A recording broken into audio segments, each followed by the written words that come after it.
All right.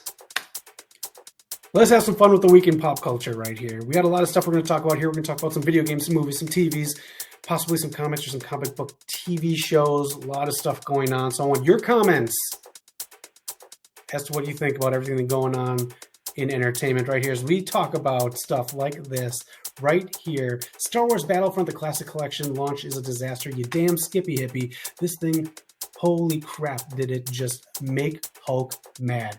You couldn't play online on the PS5 first night. Got to play online last night. Glitchy as all get out. Unbelievable. I should have saved my money and just got Helldivers 2.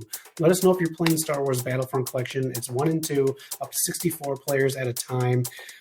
Should have just believed the hype and got into Helldivers 2. Yeah, let us know if you're lucky enough to get a refund for this. Battlefront. The Bear's getting picked up here. He quietly got renewed for a season 4.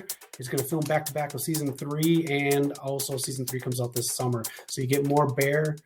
You get more Bear after that Bear, and we'll see where it goes from there. If you're a fan of the Bear, do you think it should stop at that 4th season, or do you think it should keep going? I don't want it to go too long, and I don't know how much I'm going to really take of new characters coming in to refreshen up the show, because I'm not a big fan when that happens. That's what kind of got me out of the office. Let's get into some more here as we talk about Scream 7. You wanted to talk about Scream 7? Here we go. Neve Campbell is set to return for Scream 7. She said she was asked back in the most respectful way possible, and Kevin Williamson is directing. Kevin Williamson, if you don't know, wrote Scream 1, 2, and 4. Okay? He wrote Dawson's Creek. He directed Teaching Mrs. Tingle, I do believe, with Katie Holmes. That was the only thing he ever directed. So we'll see what he's brought in here as a director and not a writer. That's what kind of baffles me about this right here. Neve Campbell coming back is great. I'm very happy about that. I think that's the main story of Scream. Kevin Williamson not being brought in to help write the movie kind of throws me off. But I think we're moving in a positive direction with Scream 7. I do believe they should have held off a little bit, maybe another year or so, but they're going to come back here with this, and we'll see what else they do. A possible thing that they could do is kind of like New Nightmare in the Elm Street series, where number 7 of that had Wes Craven kind of revamp the whole series, where Heather Langenkamp, the main girl from the first one, was playing the part that she was in the movies. So they kind of flipped the script on that. So it's kind of being like her if she was actually playing the parts in the Stab movies. And then you could bring everyone back from all the different franchises and all the different sequels. So you can bring Randy, you can bring Skeet Ulrich back, you can bring Matthew Lillard back, Rose McGowan, you can bring everyone back and have some fun with this if you do it that way. But is that too much? Is that too meta? Is that too much alike Wes Craven, who helped create Scream, his old projects?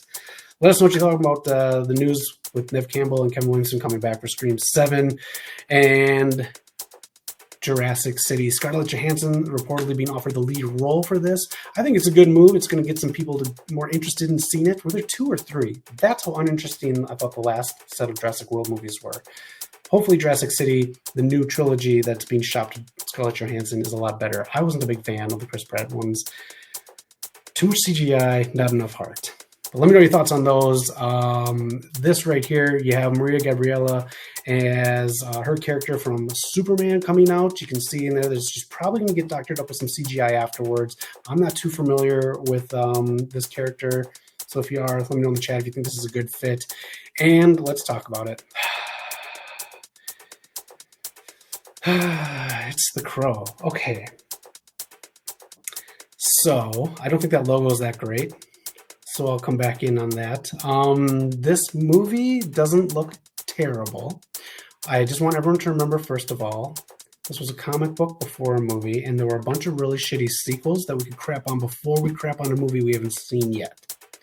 With that being said, this looks way too much like John Wick for me. The action doesn't seem original. I don't feel like there are enough original set pieces and tones to this movie. I'm just not a huge fan of how basic a lot of the elements look at this movie. That's just me. Let me know in the comments. It's The Crow. I don't know. It was fine how it was. X-Men 97 comes out this Wednesday, March 20th, and the X-Men 97 creator, Bo DeMeo, was fired weeks before the premiere, was just happening right across the street here in Hollywood. A couple things are popping up about this. One is the OnlyFans things, but he's had an OnlyFans account, I think, even when he did Moon Knight. And then the other rumor is that there's going to be some stuff coming out about how he was working with people behind the scenes. So if that's being said and he was fired for that, those could be pretty damning if he's going to continue working in the industry. But keep your eye out in the news for that. And if we are going to be talking about getting rid of people for having OnlyFans and being difficult to work with, can we please talk about someone who is so difficult to work with because he's such a terrible actor, and someone who has an OnlyFans account as well, Mr. John Cena? Can we get this pervert canceled? Can we cancel this guy? It's so bad, my computer didn't even want to put one of his movie posters up here. That's how bad John Cena is. If we're canceling people, let's cancel the right people, okay? What a pervert. Way to just disgrace the Oscars. Anyways, here's the slide I made last week for the Oscars where you can watch them at home if you haven't seen them. Full list of streaming services right here if you just want to try a free trial on any of them just to watch the Oscar-nominated movies. And leave your comments and let us know what you thought of the Oscars. If you liked them, if you didn't. And let us know what you thought of all the news that's going on in Hollywood.